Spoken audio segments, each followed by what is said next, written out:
ఒకప్పుడు ఒక ఊళ్ళో ఒక గాడిద ఉండేది. దగ్గరలోని అడవిలో ఉండే ఒక నక్కతో గాడిదకు స్నేహం కుదిరింది. గాడిదను కలవడం కోసం అప్పుడప్పుడు నక్క వస్తూ ఉండేది. గాడిద ఎవ్వరికీ ఇబ్బంది కలిగించకుండా ఉంటూ తనకు దొరికింది ఏదో తినేది. జిత్తుల మారిది అయిన నక్క మాత్రం అవకాశం దొరికితే ఎవరిని ఇబ్బంది పెడదామా అని చూసేది. ఓ రోజు గాడిదను కలవడానికి వచ్చిన నక్క, మిత్రమా, రోజు రుచి పచి లేని ఆహారం ఏం తింటావు? నేను ఈరోజు దగ్గరలో ఒక దోస తోట చూశాను.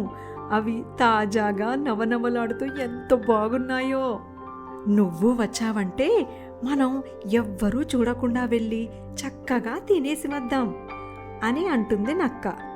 ముందు కాస్త భయపడినా కూడా నక్క చెప్పిన మాటలు వినేసరికి గాడిదకు కూడా దోసకాయలు తినాలని ఆశ కలుగుతుంది. గాడిద నక్క కలిసి దోస తోటకు బయలుదేరుతాయి. దోస తోటకు చేరుకోవడానికి మధ్యలో ఒక చిన్న చెరువు అడ్డుగా ఉంటుంది. చిన్న శరీరం కలిగిన నక్క చెరువులో మునిగిపోతుందని గాడిద వీపు మీద కూర్చొని చెరువు దాటుతుంది. గాడిద నక్క సంతోషంగా దోసకాయలు తినడం మొదలుపెట్టాయి. గాడిద ఇంకా తింటూ ఉండగానే కడుపు నిండిన నక్క మాత్రం, కడుపు నిండా తిన్నాను, ఇప్పుడు ఊల పెడితే ఎంత బాగుంటుందో అని అంటుంది నక్క. ఆ మాటలకు కంగారు పడిన గాడిద, వద్దు మిత్రమా, ఇప్పుడు నువ్వు అరిస్తే తోట యజమాని వచ్చి చితక్కొడతాడు అని అంటుంది గాడిద.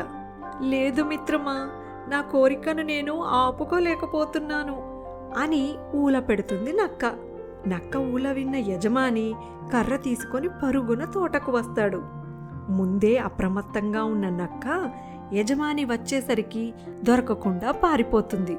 కొంచెం పెద్ద శరీరం కలిగిన గాడిద మాత్రం నక్కలా తేలికగా పారిపోలేక తోట యజమాని చేతికి చిక్కి దెబ్బలు తింటుంది. చివరకు ఎలాగోలా తప్పించుకొని పారిపోతుంది గాడిద. నక్క చేసిన పనికి చాలా కోపం వస్తుంది గాడిదకు. దెబ్బలు తిన్న గాడిద కాళ్ళీడ్చుకుంటూ చెరువు గట్టుకు చేరుకుంటుంది. ముందే నక్క చెరువు గట్టుకు చేరుకొని చెరువు దాటలేక గాడిద కోసం ఎదురు చూస్తూ కూర్చుంటుంది. గాడిదను చూడగానే, అయ్యో మిత్రమా, అనవసరంగా దెబ్బలు తిన్నావు. కడుపు నిండా తిన్నాక ఊల పెట్టడం నాకు అలవాటు మిత్రమా, ఏమీ అనుకోకు, రా వెళ్దాం అని అంటుంది నక్క.